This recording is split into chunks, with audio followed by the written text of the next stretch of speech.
As you can see that Cambridge moving away, and the Cox is always there with the encouragement and the demands on their crew. Let's hear what Christian Cormack's having to say. Lead our shoulders out there, stand up each one, don't give them a centre bit. Do a little more separation, glide, ready, now. Separate them. Stand up, separate. Stand up, separate. Good. Now, we're listening as he's improving the rhythm. He's trying to keep the ratio between the time through the water and the time for relaxation right. You can hear his voice calling in time with the rhythm, just trying to sharpen it up. And Oxford slightly increasing their rate, but just an interesting observation. Don't give them a cent of it, he said. You know, we're in front, but we have to make sure that we stay there. Yeah, at this point of the race, there's only one thing. If Cambridge do something wrong, Oxford will win. But otherwise, if Cambridge keep going with what they're doing, Oxford shouldn't be able to come back. Cambridge precisely in the position that Oxford eventually got to last year after a tighter race. They're in a position where the race is theirs for the winning and theirs for the losing. And it really looks as though it's going to be a light blue day.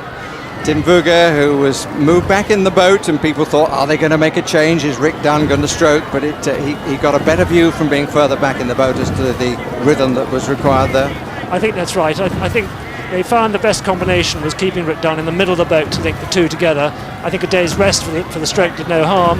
And I think now what seems to happen is Oxford made a big effort along Chiswick to stay on terms, but Cambridge managed to push away as they came off their bend.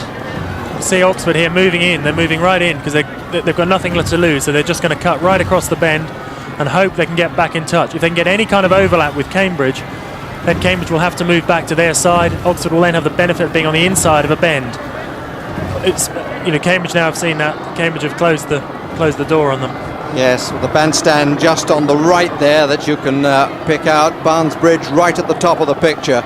And good coxing really there by both men, because Jeremy Moncrief went for the chance, the outside chance that he thought might be there, and Christian Cormack, presumably Tinvuga would have said look out, and he just pulled across a bit. Yeah, that's the trouble with having 8 people looking behind you. You're not going to be able to sneak up on anyone. There's no sneaking here.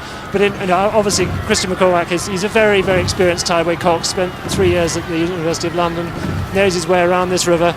But it's going to be virtually impossible now for anyone to catch Cambridge. They've had their luck, though. I think they really rode their luck in the first 2 minutes of the race. It came very, very close, I think, to a disqualification. But now you can see they've got it all to play for. They're right up there, reaching out, dropping on. It looks as if they could go on forever. Don't feel like that, I can tell you, but that's what it looks like. Well, it was Tom Stallard who was there in the picture, said it was only a glitch. These men hoped that they would be able to prove his words false, for all the effort, and it's showing clearly on the faces. It's not to be Oxford's day. Grit and determination here from Matthew Smith. It'd be interesting to hear what they have to say afterwards. We talked about the restart incident, because at that point Cambridge had lost an oar. I've been in boats in Oxford's position at that point. They maybe feel, well, that was bad luck on Cambridge. You've got to keep hold of your oar. If you drop it, obviously I'm picking a bit with my Oxford hat on there. I think Cambridge were quite lucky to be started level, let's put it like that, because they were down at the time of the incident, and they seemed to be up when they were restarted. Rules of the race, Chris? Yes, rules of the race. It was the umpire's decision, and he was on the spot. It was his decision. But my own view is that Cambridge can be quite lucky. I think themselves quite lucky. And so they've maintained just the 7 seconds difference. Oxford have hung on, shooting Barnes Bridge 16:41 for the leaders. Saw them come out there from the bank because they have to go through the middle arch of the bridge. They're both heading back in now to get the straightest line between 2 points. There is no point being out in the middle of the stream today, as we've said. The water's not going faster. It's like rowing on a big lake. We're certainly going for the shortest line here. So Matthew Pinson, I don't think he's too happy a man, although he may not be that surprised. No, Barry, I think you picked up on it. I think the controversy was down in the first minute and a half of the race. Should the race have been stopped? Should the crews have started level? I'm quite sure that both crews had a massive adrenaline surge having to stop the race after 2 minutes, and it just may have paid off a little bit more for Cambridge, that they were a little bit more relaxed in the second start, and they certainly, you picked it up again in commentary, they certainly looked more relaxed and more rhythmical after the restart, and that's what's won them the race. And that's the difference as they come round this very telling, very tight bend, but it so rarely comes into play. It's very little that Jeremy Moncrief, the Cox of Oxford, can do. There just isn't enough room for him to cut up on the inside, and his opposite number, Christian Cormack, would close the door even if he attempted to do so. That's right. Oxford are having a real go. They're really creeping up as close under the bank as they could, and I think from this shot it looks as if they have closed. I would have thought a little bit, but Cambridge are in a position to respond. But Oxford are giving it absolutely everything, and you must give it to them. Their basic technique is staying together. It's just not quite as good as Cambridge's. It's a great shame that we've had the controversy. I think the difficulty is, as an umpire, you're standing behind the race. There's only so much you can do. You have to rely on the Coxes to play to the spirit of the game. Whatever, they have to respond. And also, once they are so close together, when you steer the boat, they come in closer, even closer than they are already.